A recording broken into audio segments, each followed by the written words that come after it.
Hello बच्चों, let's read the question. Question है, which of the following electrolytes is least effective in causing the flocculation of ferric hydroxide Sol? Options है K4FeCN6, K2CrO4, KBr, K2SO4. Okay, तो अगर इस question में हम की concept देखते हैं तो की कॉन्सेप्ट हमारा यहाँ पे क्या होगा? सबसे पहले तो हम डिस्कस कर लेंगे फेरिक हाइड्रोक्साइड सोल को और फिर हम फ्लॉक्यूलेशन पावर को डिस्कस करेंगे। तो फेरिक हाइड्रोक्साइड सोल आपकी होती है FeOH थ्राइस, है ना, और इसमें होता है Fe+3 आयन का एड्सॉर्प्शन, जिसकी वजह से ये जो सोल है ये एक पॉजिटिवली चार्ज्ड सोल होती है, राइट।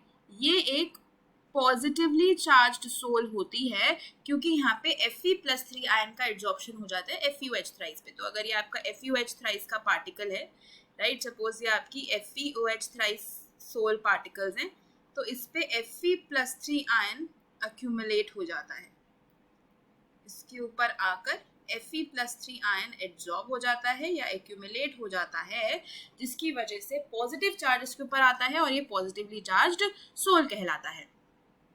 अब बात करते हैं फ्लॉक्यूलेशन की। तो फ्लॉक्यूलेशन क्या होती है? फ्लॉक्यूलेशन, तो फ्लॉक्यूलेशन होती है coagulation basically, and coagulation means precipitation.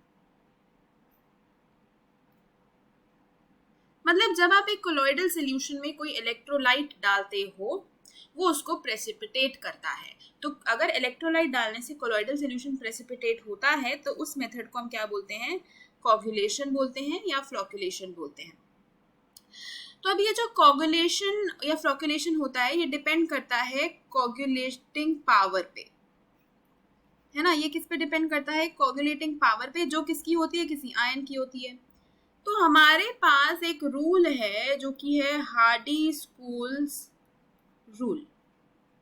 वो कहता है कि जितना ज्यादा चार्ज ऑन आयन होगा, जितना ज्यादा आयन पे चार्ज होगा उतनी ज्यादा उसकी कोआगुलेटिंग पावर होगी। तो अगर कोआगुलेटिंग पावर को Cp लिख रहे हैं तो कोआगुलेटिंग पावर या फ्लॉक्यूलेटिंग पावर एक ही बात है, राइट। तो जितना ज्यादा आयन पे चार्ज होगा उतनी ही ज्यादा क्या हो जाएगी? कोआगुलेटिंग पावर हो जाएगी उस आयन की। तो क्योंकि हमारी पॉजिटिवली चार्ज सोल है तो इसको कोआगुलेट करने के लिए, इसको प्रेसिपिटेट करने के लिए नेगेटिव आयन इफेक्टिव होगा। नेगेटिव आयन ही एक पॉजिटिवली चार्ज सोल का कोआगुलेशन या फ्लॉक्यूलेशन कर पाएगा। तो हमें यहाँ पे देखना है कि किस में से नेगेटिव आयन पे चार्ज सबसे ज्यादा है। जिस नेगेटिव आयन पे चार्ज सबसे ज्यादा होगा उसकी कोआगुलेटिंग पावर सबसे ज्यादा होगी। तो यहाँ पे जो हमारा आयन है वो है FeCN6 4-, यहाँ पे अनायन है CrO4 2-, यहाँ पे है Br-, और यहाँ पे है SO4 2-। तो यहाँ पे आप अगर देखो तो सबसे ज्यादा चार्ज किस आयन पे है? FeCN6 4-।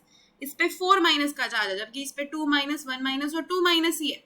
तो सबसे ज्यादा चार्ज क्योंकि इस वाले आयन पे है तो ये मोस्ट इफेक्टिव होने वाला है। मतलब ये क्या होने वाला है? मोस्ट इफेक्टिव होने वाला है for flocculation of ferric hydroxide sol. लेकिन हमें क्वेश्चन में क्या बताना है कि लीस्ट इफेक्टिव कौन सा होगा?